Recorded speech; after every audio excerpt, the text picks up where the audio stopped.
All right. Hey, our city, good to see you guys. How are we doing today? You guys good? Good. I want to welcome everyone who's here for the first time. Also, I want to welcome everyone who's watching online or listening to this on our podcast. Welcome. We're glad to have you with us. My name's Chris. I'm the lead pastor here at our city church.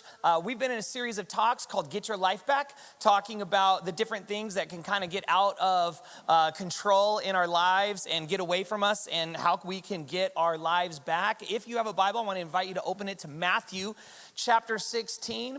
We're going to look into some of the things that Jesus said that we think actually have a place in our lives today and can help us get our life back to the things that we remember when they were at their best, right? Like all of us have like this prototypical, like the perfect time of life, right? Like, oh, I just remember, and you can kind of tell me about a time in your life where it seemed like things were at their best. You could explain it to me. And what I want you to be able to do today is to be able to get back to some of that stuff. And I think that if me and you were, and we can't, but if we could just sit down for coffee or dinner, I don't know why not lunch, but like maybe I don't want to go to lunch with people. I don't know. But like, so totally the bookends of the day, like no breakfast or lunch for you.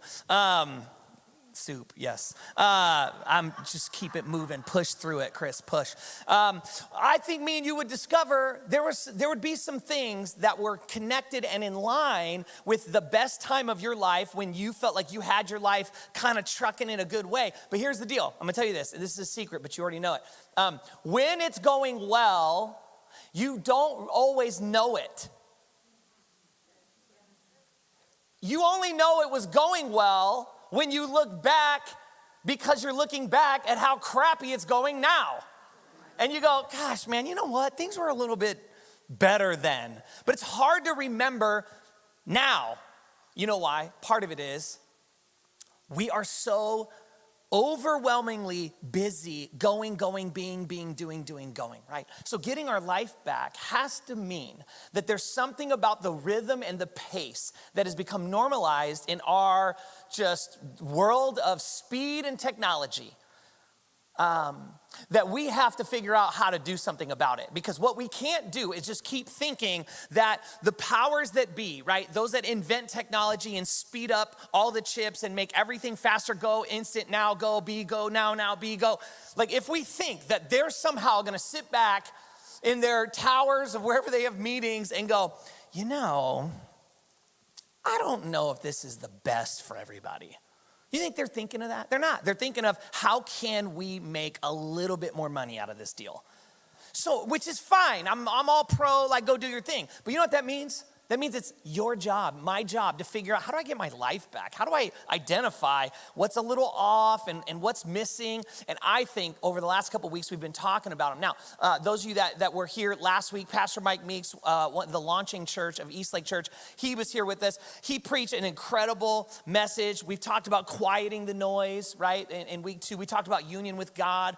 Some of our different pastors have preached about this stuff. And today what I want to do is I want to talk about learning how to do something I think is really critical, really important, and what's up, girl? Sorry. If you're watching online, my wife just walked in. That's not like Righteous Gemstones or something weird. So, like what? And if you're walking in right now going, dude, did we miss worship? What in the world? What happened? Yes, you did. You're late. Just kidding. No, you're not. Not at all. We're going to be doing our worship after, and there's a reason for it, and I'll tell you about it in a second. But as we looked at the different things, what we're really trying to do, and what I want to talk about today is something I'm terrible at. And I don't know if you've ever had to do this. Have you ever had to teach your kid, your friend, or a class, or an employee something that it was your job to tell them, and you needed to tell them, but you were terrible at it? And you just were like, I'm sitting here telling you how to do this, and I'm not doing it. I'm like full of it right now, right? So I just want to come clean right up the bat. I'm going to go so unrighteous gemstones right now. And I'm not going to try to make you think I've got this one down. In fact, to even open this up, I'm going to tell you how not good I am at the message. I have to tell you how to do it because it is a part of what breaks us. And I am broken in this area. And you can tell if you look closely, and I'm going to show it to you. This morning, I'm on my way. I want to be a great pastor, leader, good boss. I want to be someone that my team enjoys working for, right? So hit up member of the team. Hey, get everyone's coffee order. I want to get coffee for everyone on our pastoral staff and also on our team. Everyone that's on our paid staff. I want to get coffee for everybody. Okay, cool. Call it in. I'm pulling in. I'll be there in like 4 or 5 minutes. I'll pick it up and bring it to everybody. Cool. Nailed it. I walk in. No one in the coffee shop. Just after 7. I talk, make quick. I'm on the phone with Pastor Jesse Kretsu. We're talking, and I'm like, yeah, we're talking about service, what we're going to do with the meetings and all this stuff. Hey, I'm thinking this. What do you think about this? You know, we're just kind of like fine-tuning the last couple details. And I walk in, and it's a local coffee shop, and I like it. And we go in there, and it's kind of like it's just a place I like to go. And I'm not going to tell any of you where it is because I don't want you to show up. You know how it is. You find your place. Don't tell no one. You've never seen me Instagram it, and I won't, because then it'll become like 40 other people, and then I won't have like a sanctuary to like get away from it all. So even though right now in this room, for the first time ever, there's someone sitting in here. I'm not gonna say who you are. I'm not even gonna look at you right now, but now I am looking at you. No, I'm not actually. But you were there, and I loved you because we share the same birthday, and you're amazing. So, but the rest of you, you don't share my birthday. I don't want you to be there.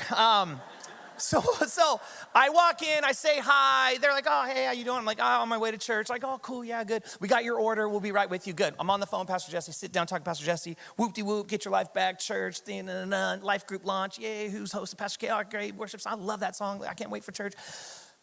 Get my little, like, carrying deal. Walk out. Ready? I walk out. Phone like this. And phone like this because last night I was trying to be a good dad and my daughter wanted to listen to the Bible and I had my earpiece in, so I let her have the other one. So she had the other one, which eventually led to her giving it to mom, and Brenda had the other one, and I was falling asleep, so I fell asleep listening to the Bible on one of my AirPods. The other one missing when I woke up this morning, and I'm like, I better leave this here so that they find each other, and I'm gonna put it on Eliana's nightstand so she goes, oh, I had it. So I'm thinking somehow that's gonna find itself after I left. But lo and behold, I don't have it, so I'm walking around like this old way we used to have.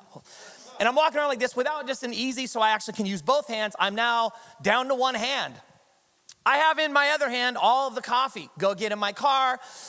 And because I'm talking like this, illegally now in the car, and it's to Pastor Jesse, I pull out, and it's like right after 7, and everyone's hungover, no one's driving. And so I'm driving down the street. This street needs to be repaved. It's like, right? Now, yesterday, because yesterday I had my car cleaned on the inside. It just needed it after a while, okay? So, you know, they put this little Armor All stuff on the like leather middle console, which is where I put that thing. And all I did was looked at one little bump in the road, and I was going 25 miles an hour, kind of like thinking, man, what's that beeping sound? Oh, it wants me to put my seatbelt on. I'm like, everything wrong with my life is this story. Everything wrong with me, everything. Brenda's like a single tear crying right now, like, that's every day for me with you. And I move it barely to the left. I swear to you, it was just a little like pothole like this. And when I did that, you may not know this, but cardboard on newly like wiped down Armor All leather creates a slick like Chevy Chase when the sleds go flying off like that. Whew, gone. All coffee, there's 4 of them in this thing.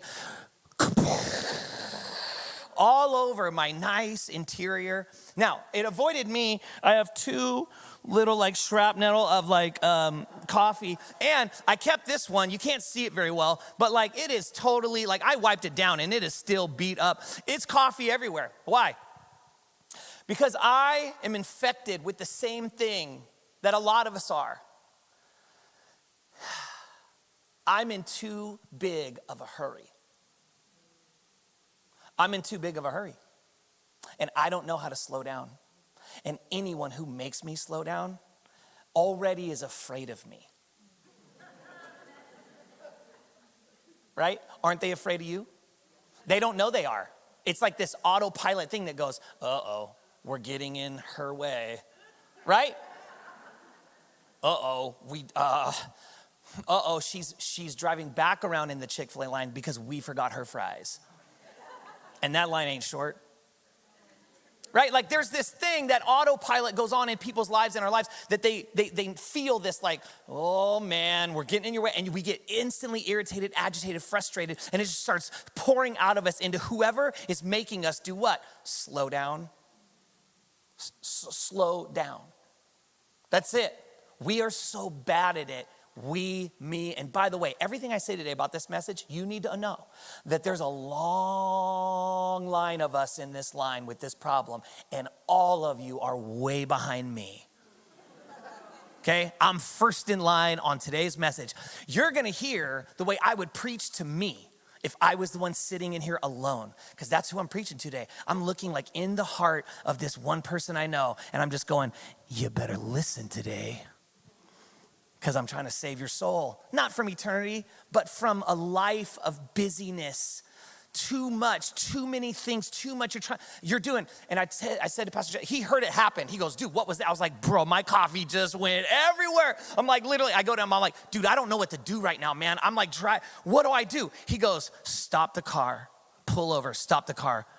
Okay, go get towels, clean. I'm like, dude, I'm like, oh my, he goes, go get towels, clean it up. I'm like, all right, cool. And then it's like right before I got off, he goes, put your stupid seatbelt on. I'm like, you're right. Click, go, boom, clean it up, get it done. Go, and I'm on my way, right? All of that happened because I didn't know how to do what is so different than what is so normal. And I think that's where I want to lead us into today.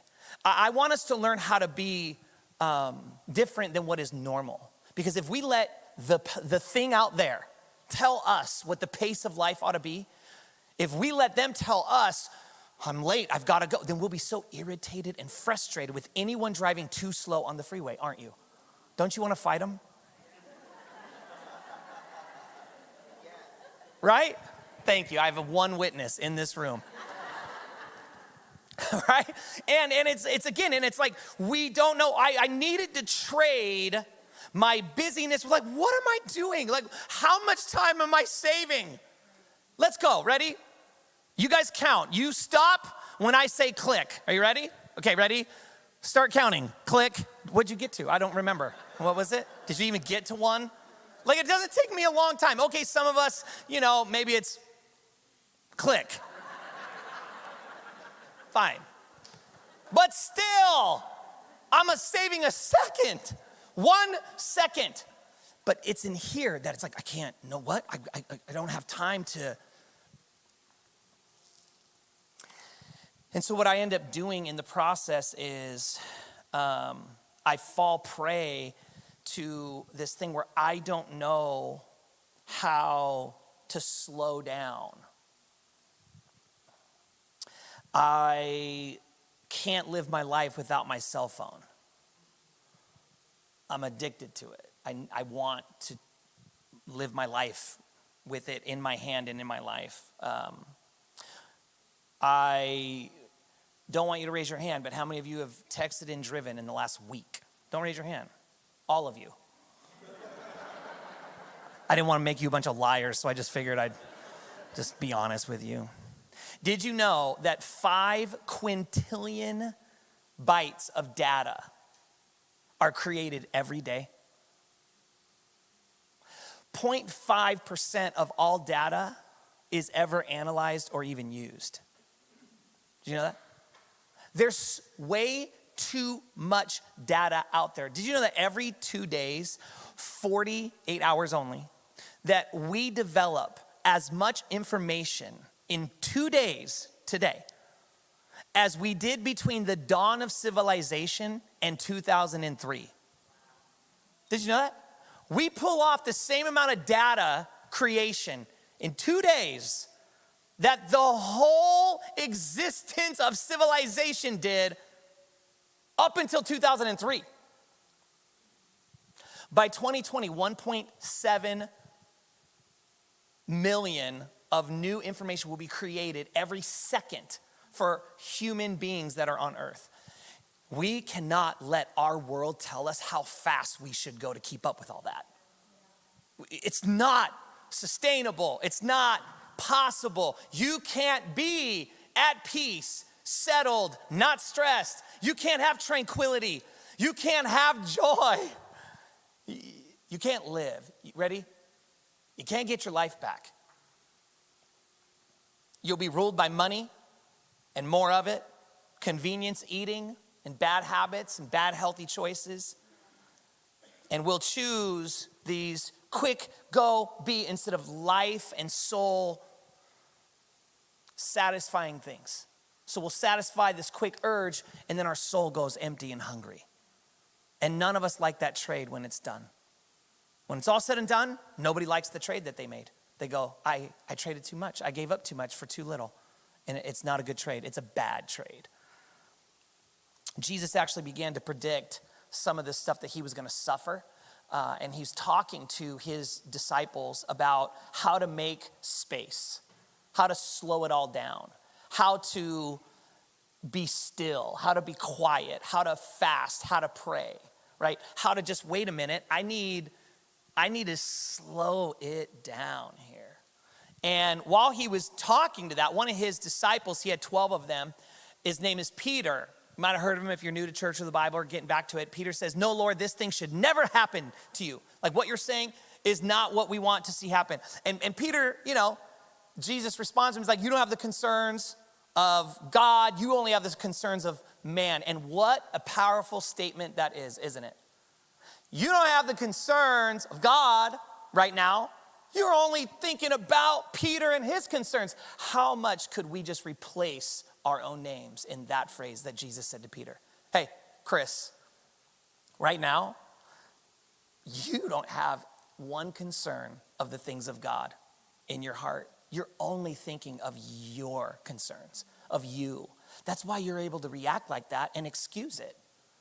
You excuse away your behavior because they were going to make you late, because you had to slow down, because they made you hit a red light.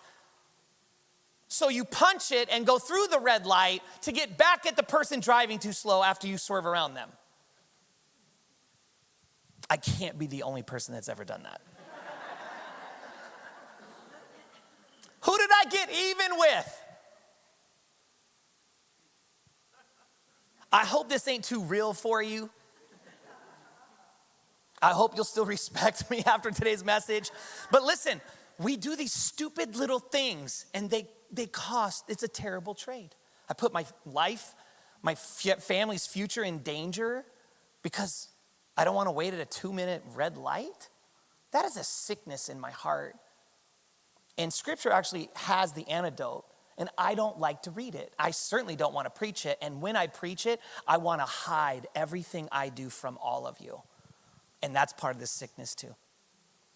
And so, just here you go. This is it. Jesus says to Peter, you don't know how to concern you need to slow your roll, Peter. You need to slow it all down. I want you to learn how to do this. And then he's going to bring up talking about like his death and alluding to his death and the way he's going to die. His disciples didn't understand what he was talking about.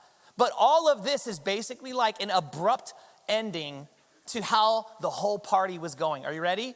You get to watch this dude named Jesus show up and start punking all of the religious leaders. Okay? So all the religious leaders hate Jesus. All of them hate Jesus. And you get to be one of his friends, like one of his homies. You roll every day with Jesus, and he's not just standing up for the oppressed, or he's not just standing up for those that are marginalized or neglected within the religious system, which was the political system back then, okay? They actually had dual power. They didn't just have power over people in church. There was no separation of church and state. Church was the state, okay? What we think and how and all the rest, nah. Back then it was like we can execute people and we are the religious leaders. Do you know that it was the religious people that had Jesus executed? And then they went and got the state to do it, but the state didn't want to do it. The state actually was like, we don't find nothing wrong with this dude, y'all's tripping. Pilate even said, some of you know that you grew up in church or you saw, he washed his hands famously and was like, nah. Because after I interviewed that dude in my chambers, homie was like, my wife's tripping. She's got a dream with this dude. She come in crying. You know when your wife come in crying all charged up on some stuff, you're like, yo, man, I'm not going to be able to make it, dog. Things, you know what I'm saying? What do you mean, man? What'd she say?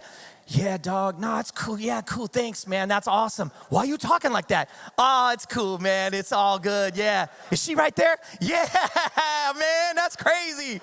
Yeah, dude. I'll tell her you said that, dude. You're so kind, man. Yeah, she is, and I am lucky. Woo, am I lucky? Love you guys. Hey, have fun without me. Okay, yep, bye. That was Pilate. They come out, his wife was tripping, man. He go back out and was like, whoop. Hey, y'all, I know y'all real charged up to kill this dude named Jesus, but I don't know how to tell y'all this, man. But my wife had a dream and she's tripping, man. I ain't gonna do it, so y'all go figure it out yourselves. And what we have is Jesus is going to literally bring up this whole discussion to his disciples. He's gonna talk about, hey, I'm now gonna start talking about how the funnest, greatest, like craziest ride. You watched fish and bread, you watched blind eyes open, Peter walked on water. I mean, he did all these crazy miracles, man. All this crazy, he was teaching, standing up against the stuff, no separation of church and state, and he stood up against them that were trying to keep people out because they didn't fit in or they didn't fit the criteria. They had a divorce, they had some stuff go down. The woman was caught in an affair. This dude cheated people out of money. There was some unscrupulous activity in all these people, so they didn't belong in church, and the church was able to get the state to actually back that stuff up to the point where they killed the man. And he's standing up against that thing, welcoming everybody, saying, hey, you got to come to me. There ain't multiple ways to this thing. It's me. I'm here to tell it, and I'm going to die to prove it. And he lives such a great life, and you riding on that thing, but you don't think he's going to die. We know he does, but on the party ride, you're like, yeah, who we healing today, Jesus? What's up?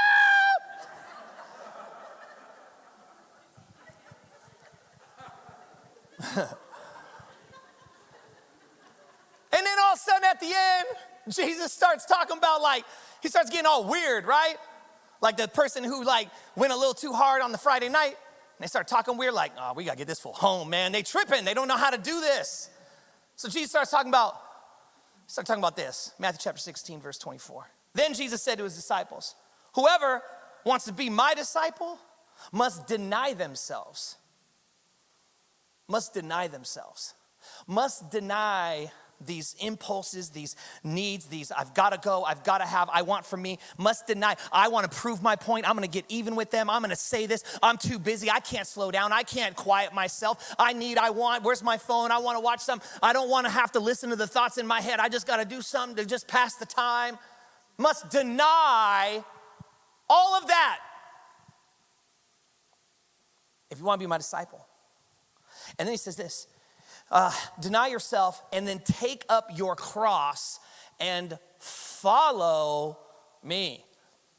When he said this, they did not know what that meant. Okay, you gotta understand this. This is weeks before Jesus will carry a cross that they will nail him to and kill him on. So only in looking back would they be able to go, oh, dude, that's a trip. But at this point, they're just going, what, bro? You know what this would be like? It'd be like, hey, if you want to be a believer in Jesus, you want to follow Jesus, 2022, right? I want you to go get an electric chair, strap that bad boy onto your back, dude, and then follow Jesus. You just be like, this is a cult.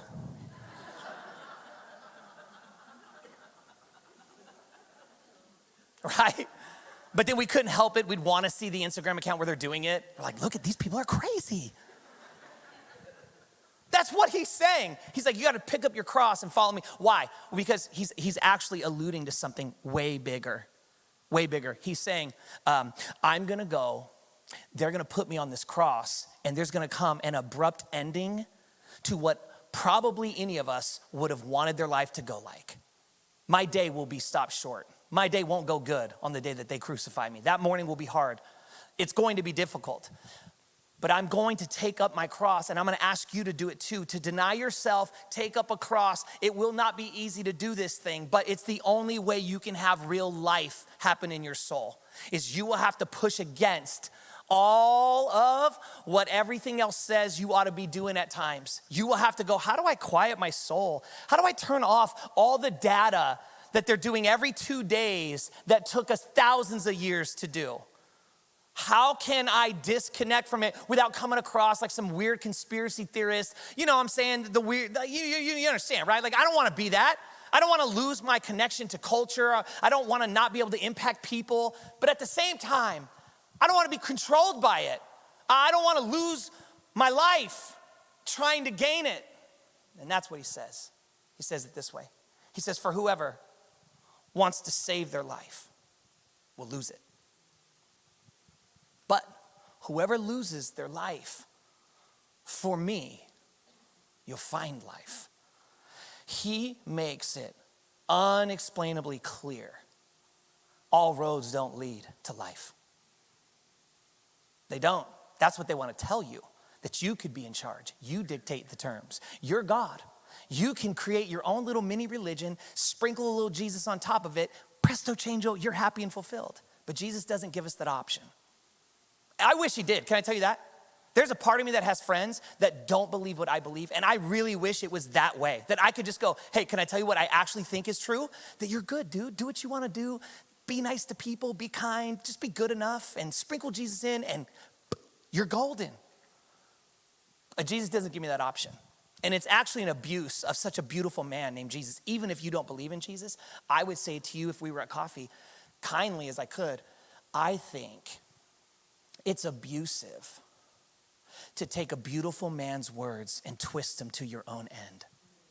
And that's what you do when you try to say, oh, it's cool. Well, Jesus died to say it wasn't. He died to say, I'm it. This is it. And you're not going to understand it all. That's part of what faith is. And there's a lot of questions I have when I get to heaven.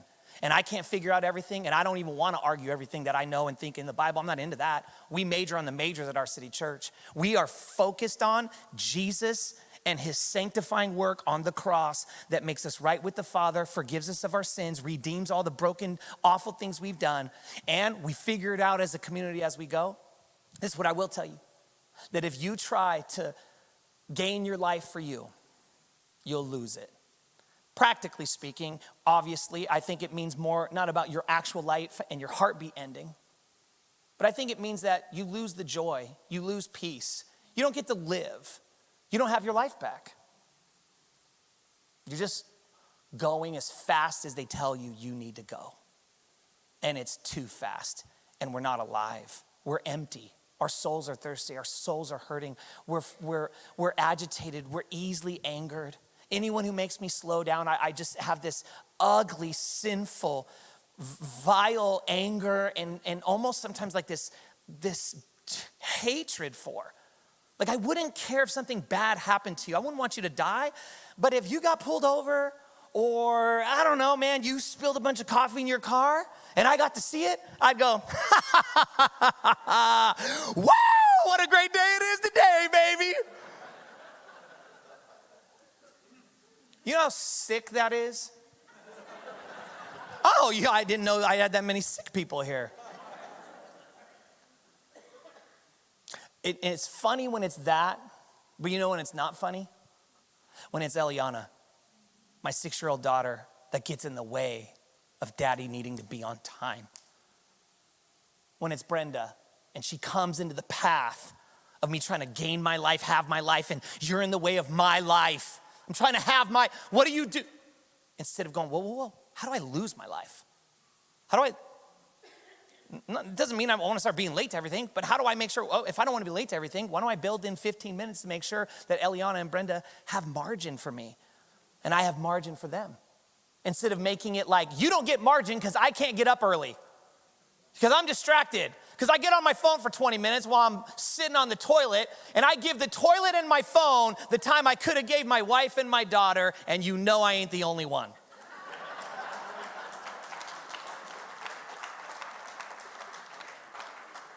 Some of you will never get that image out of your mind, and I'm sorry. Last night,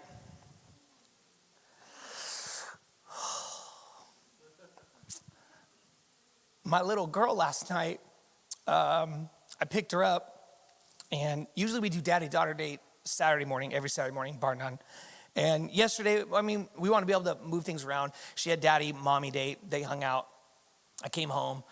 my wife was like, look, I think she really needs time with you because she is watching her show, but she's saying I didn't really get time with Daddy. And I had said, I'm going to do it at night, but she's 6. I don't think she's calibrating all that. You know, she might have heard it, but it's like she has some of her dad's propensities. So we went to Chick-fil-A, came back, we ate, and I had a little sticker book. She's all excited. Daddy, can I read you my sticker book? You know what I could do, Daddy? I could take the sticker book to school on Monday, and I'll give these stickers to all my friends. I'm like, oh, yeah, I love that. So she comes and she brings one of the stickers over to me, and she puts it on there. And then she looks at it, and then she thinks of a friend that she knows that actually better represents that sticker than I do. So she asks for it back.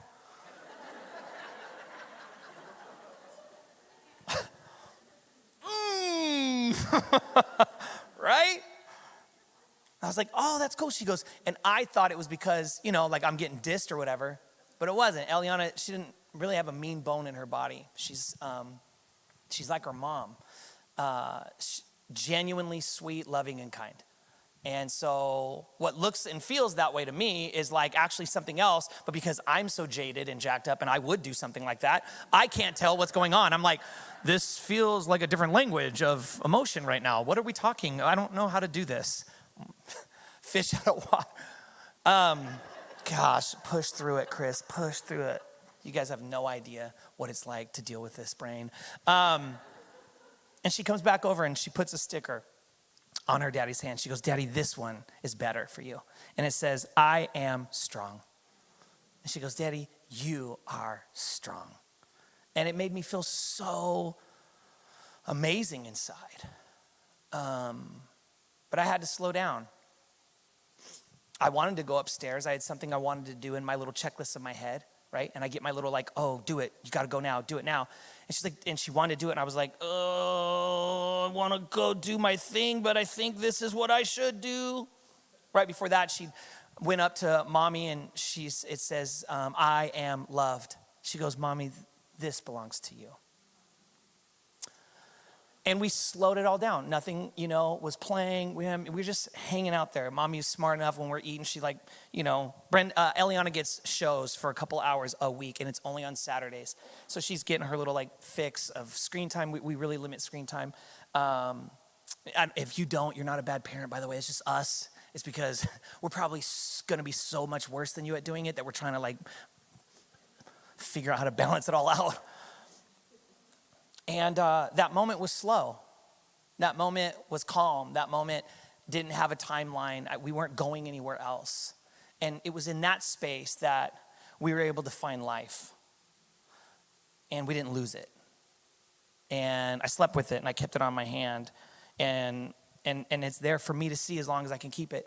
And I think that what this moment is the moment that God really designed you for. He created you for these moments. He wants you to have them. And they're all there to be had. But we are going to have to swim against the current, y'all. Our world is not going to slow down.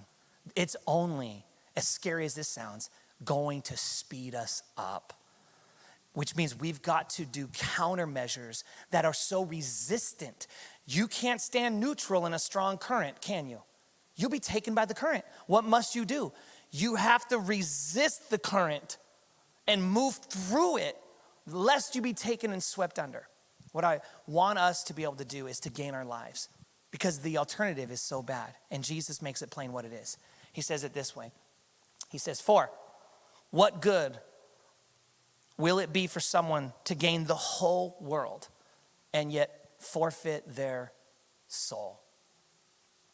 What would it be to gain every green light and forfeit calm, peace, love, kindness, to let those ugly things rattle around in my heart and stay in there? What will it profit me to be on time, or to have gotten to see more stuff off ESPN, or to see how, the stock market's doing, or to see what the value, whatever it all is I want to see? What does it profit me to know it all and to lose my soul in the process, and to not know how to turn it off, not know how to set it down? To have been able as a child to leave my house with no such thing as a phone and be fine. And I can't get to the stop sign without turning around now. I used to go and live my whole life without a phone, and I can't do it anymore. What's my next step for that? For me, how can I slow down? Because that's what Jesus wants for us. This is what he wants for you. So I came up with a couple things that I want to share with you, and I am doing almost none of these. So.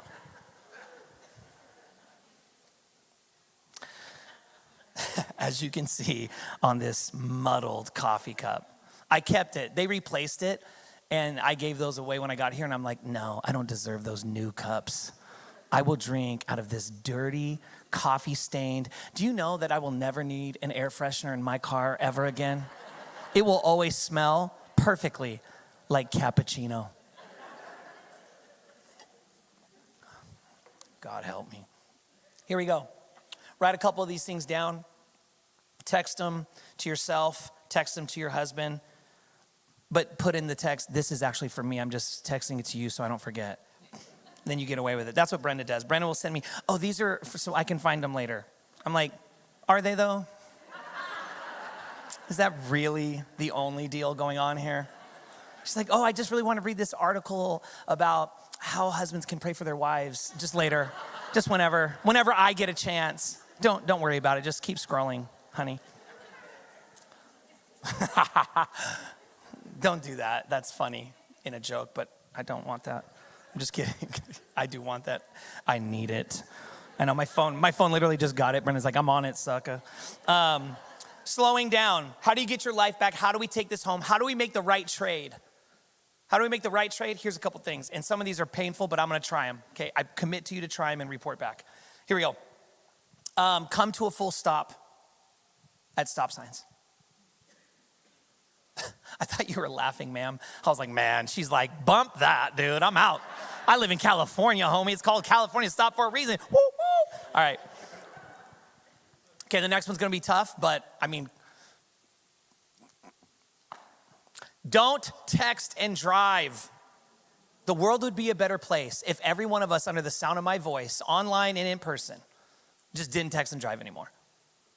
Better place, and all of us remove all of the accidents that potentially we could contribute to, right?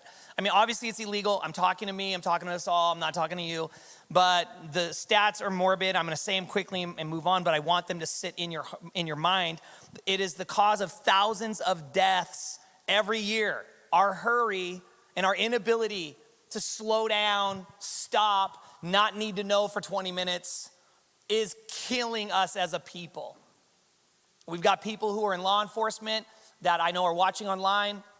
We got people that are in law enforcement that I know are sitting in this room. And I specifically happen to know one personally that helps patrol highways. And right now, they are nodding in agreement in their heart and soul because they are the ones that have to show up on these accident scenes and look at these mangled bodies that don't have life in them anymore, but still have the phone screen lit up because it hasn't turned off yet from the text they read. And I want us all to get better at this, and I want me to lead the party. And telling on myself and being honest about it is very uncomfortable for me, but it's necessary for me and for us, I think, as a community. They say you are 6 times more likely to get hit by someone texting than a drunk driver today. Did you know that? 6 times. 23% slower reaction than you are when you are intoxicated and driving. That means you are a worse driver texting and driving than drunk drivers are by 23%. That came from the National Highway Traffic Safety Administration. I think it's a commitment we can make. I think it's a commitment we need to make. And I want to start. I think we can show up 10 minutes early for an appointment with no phone. Leave your phone in the car. Show up to the appointment. Okay, these next couple ones are going to be kind of crazy, but I think they can be. I think they can be good. Get in the longest checkout line at the grocery store. No phone. I know. Listen, you don't have to do it for the rest of your life. I'm not. But this is called fasting. Okay, we fast for like, some of us been doing the 21 days of prayer and fasting. If that's new to you, I would like to invite you today to start the 7 days of prayer and fasting that you still can do. Many of us started 3 weeks ago, but that's fine. Hey, jump on board. We'll take all of them. We want everyone to come on in. 7 days, you can get a packet in the back. The only problem is when you get the little pamphlet of prayer and fasting, you'll have to cross out the thing that says 21 and just write your own little 7 in. Bam, got you. Got your back. 1 week, prayer and fasting. And we're happy to do it. Why? We want you to fast being busy. Fast going fast, okay? What is fasting? I go without for the purpose of tuning myself up to a better sound with myself, with my God. And that's what we're trying to do. Get tuned back in. Get our life back. So just do it for a week. Next time you go to the grocery store and there's multiple lines, and I know you because I'm like you. It's like you might as well slap on NASCAR type advertisements on my outfit because I am hunting, hustling. Which lane? 3 lanes at Talladega, baby. I'm trying to come in and get the checkered flag. And what I want to ask you to do, just to make yourself slow down, is to look for the line that everyone fights, and then all of a sudden one just gets long, and just go like, oh yeah. Don't lose your life. Gain your life. Make yourself slow down. No phone. You don't get to distract yourself. You sit there all 7 minutes long.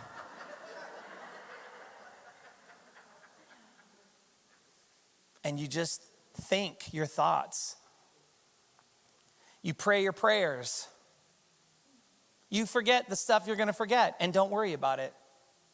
Just go, it'll be all right. I don't have to remember it all right now. I'm just fasting, having to be on. I could just be off right now. It's okay.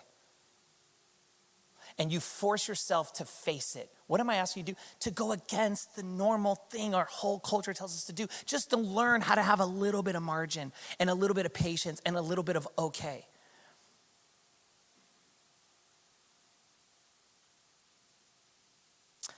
Set times for email and a time limit for social media. Put a limit at night on, I'm not gonna do social media, I'm not gonna do TV, I'm not going to do emails from this time on. I know some of you are in emergency response. That doesn't work. You're not bad. You're holy. You're spiritual. We love you. We need you. So I'm not talking to you. Okay. So don't feel bad. Like, oh my God, it's like, you can't do that. Like there are some things that can't be done. When my father was alive, he was in charge of IT at a very large company that we all use on a daily basis. And he was the head of IT. And I remember, we would go home. He had his whole garage was the backup servers to this company. And I was just like, Dad, what are these? Oh, these are all the servers in case it goes offline in Los Gatos. Like this is gonna be all dialed and da-da-da-da-da. I'm like, oh, crazy. And so he couldn't do what I'm saying. He had to be like notified when stuff went down. Some of you have that type of it's your livelihood, it's your job. But that's not most of us. And what we do is we talk ourselves into being like, well, what if an email, what if, you know what? It's a bad excuse to never be able to turn off and to slow down for most of us. I would say walk. Just go walk. I'm gonna tell you, I hate walking. Gosh, I could go on more walks. I don't like it because it just feels like I could do so many more things while I was walking. What am I doing? That is so honest. Brandon's like, hey, you want to go for a walk? We'll take Eliana, we'll go to the park. I'm just like, nah. But you know what's bad about that? I don't even have something else I would rather do in my mind. I've just trained myself to not want to slow down. I don't even know what I'm going to speed up to do. I just want to have the chance to do it. I hope this is helping some of you. I hope it is refreshing. It is helpful. You are encouraged. You are not alone. Because unzipping my flippin' heart and just letting you hear how bad I am is not an easy practice. So I hope you don't say anything. Certainly don't encourage me about it. But just to let you guys know, that's where I'm at with this. Last thing.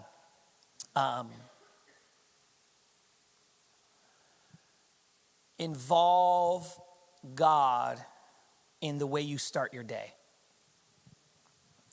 Pastor Mike Meeks, he preached last week, and he's a mentor, he's a pastor, a great friend to me.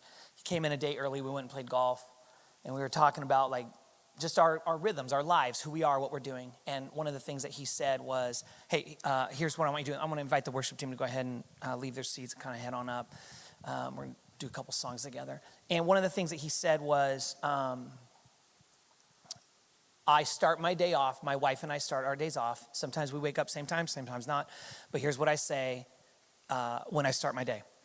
He goes, before I get out of bed, I say, good morning, Lord. My life belongs to you, and I am open for business today. Send me where you want to send me, and send whoever you need to send to me. And let me see every potential interruption, everything that doesn't go, as an opportunity to practice my faith in action. And then he ends it by saying again, I'm open for business today. Your business, not mine. Just centering himself every day makes him go, today I belong to God and I'm open for business. I'm open for what you want to do in my life, what you want to teach me, an opportunity to show up with my faith. And I want to invite you to try some of these things. Maybe just try one of them and just see if it works. If you're a person that's like kind of figuring out where your faith is, what spirituality looks like for you. Like, we never try to like squeeze your arm into it. We're going to teach what we believe is true. I would be such a bad person if I actually really had a deep belief in the truth I believe and I just was like fuzzy about it to you. That's messed up. Like I need to be clear about it so you actually can make a good decision that's informed from someone who loves and cares for you. So I want to be clear about what I believe, but at the same time, I understand my process to come to belief was a process. So if you're like me and that's the process you're in, you're fine. You're in the right place. You're in the right church. Keep coming back. And what I would ask you to do is just try a couple of these things. And maybe the God part, just try it. Just try like, hey, Jesus, I'm learning, or I'm trying to learn. I'm not even sure if you're there. I'm not even sure who you are. But I believe there's something, and I want to be open for business with something more pure than me, more calm than me, more forgiving than me, more peaceful than me.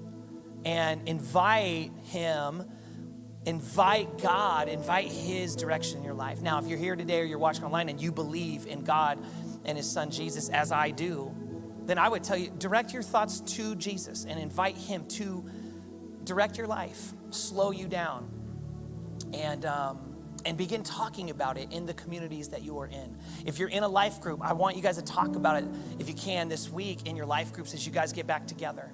And let's watch God help us get our life back. Listen to me.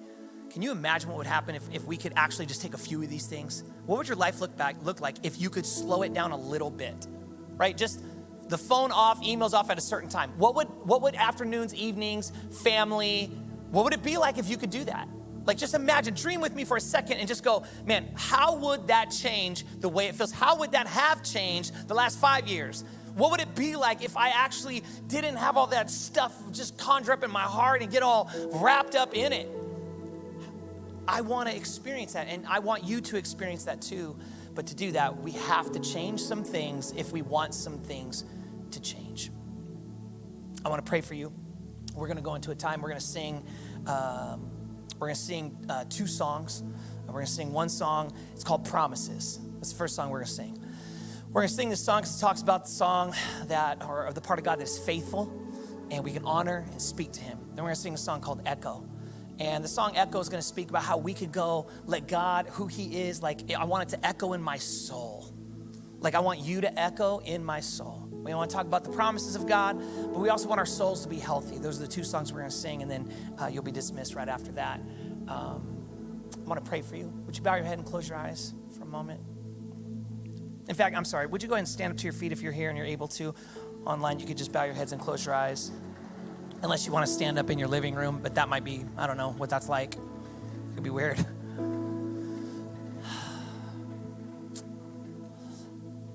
Lord, we come before you as a people today, and I know for me, I can speak to myself that I feel challenged to be different and to be better.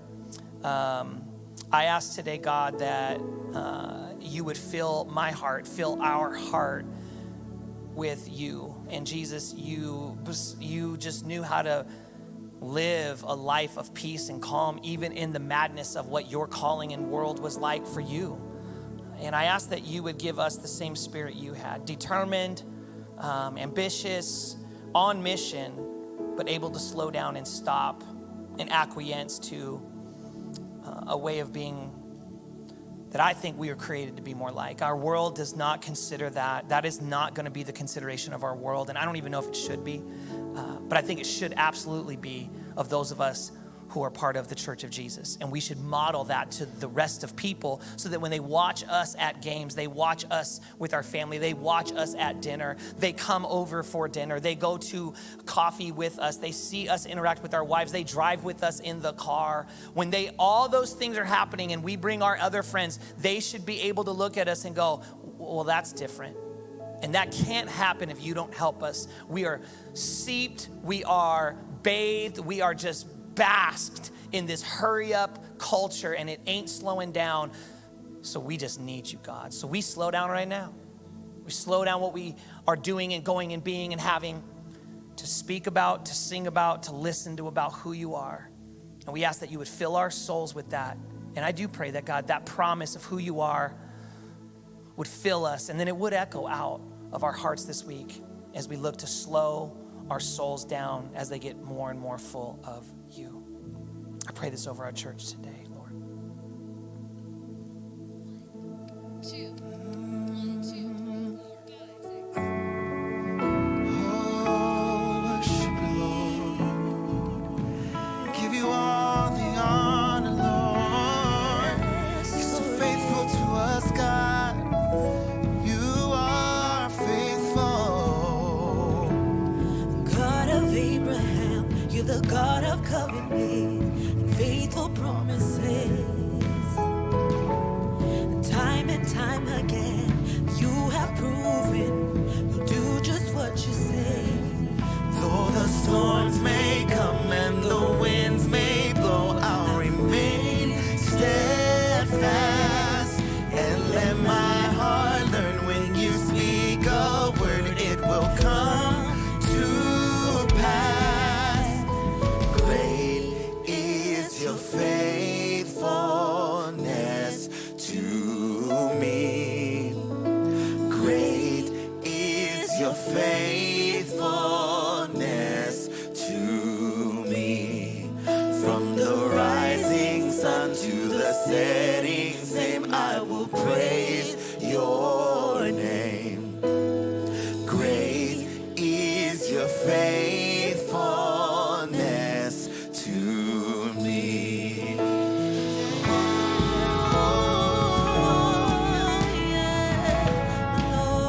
You are faithful, God, and yes, you are.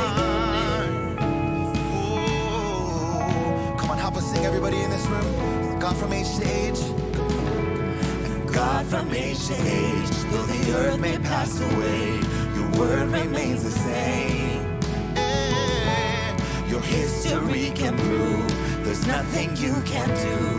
You're faithful and true. Though the storms may come and the winds may blow, I'll remain steadfast and let my heart learn when you speak a word, it will come to pass. Great is your faithfulness to me. Come on, sing great.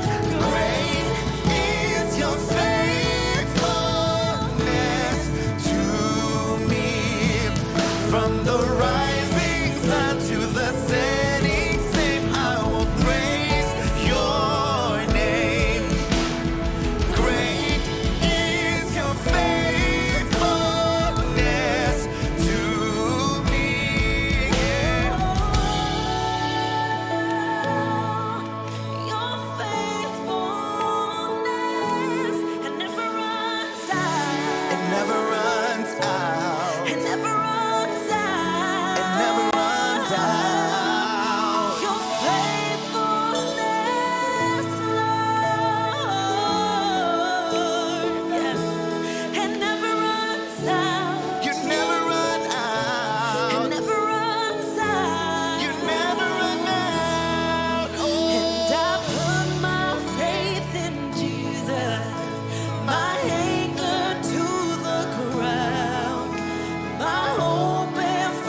God, thank you for your faithfulness. Thank you, Lord, for the promises that you offer us, that you continue to invite us into relationship with you, that you want to connect with us, that you love us so much. And we are honored, we are humbled, we're so thankful for your faithfulness. And Lord, today we stand in your promises. Father, help us to remain steadfast with you. Lord, let us be faithful with you. Father, thank you for the opportunity right now just to slow down, to sing your praises, to be reminded of who you are and how you designed us. Lord, we love you and we thank you in Jesus' name. Amen. Come on, church.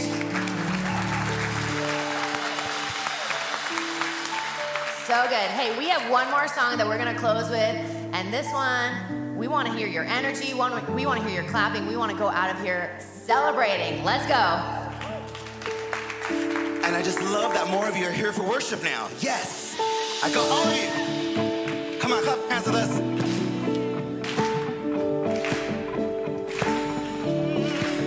It goes. When night has fallen, when fear is coming, still you're calling me. When faith is lost and my hope is exhausted, you will be my strength.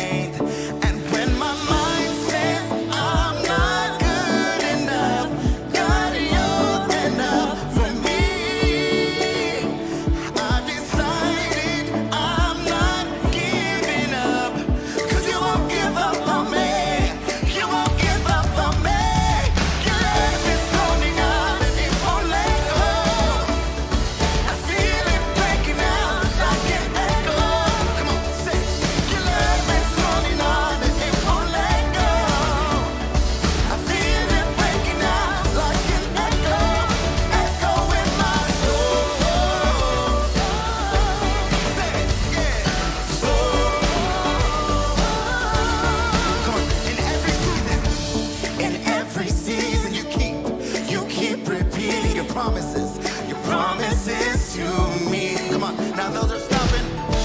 Now there's no stopping, hey, what you have started until it is complete.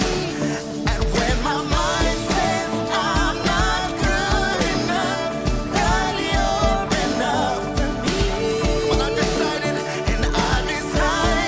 I'm not giving up. Lord, you won't give up on me. You won't give up on me.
Awesome. Our City Church, it was so good to be with you today. Life group leaders, I'm gonna dismiss you so you guys get out there. Just a reminder, there is Group Central right after this. We would love to get you connected into a community, into a life group, and we have people outside that will be ready and waiting for you guys to help you do that.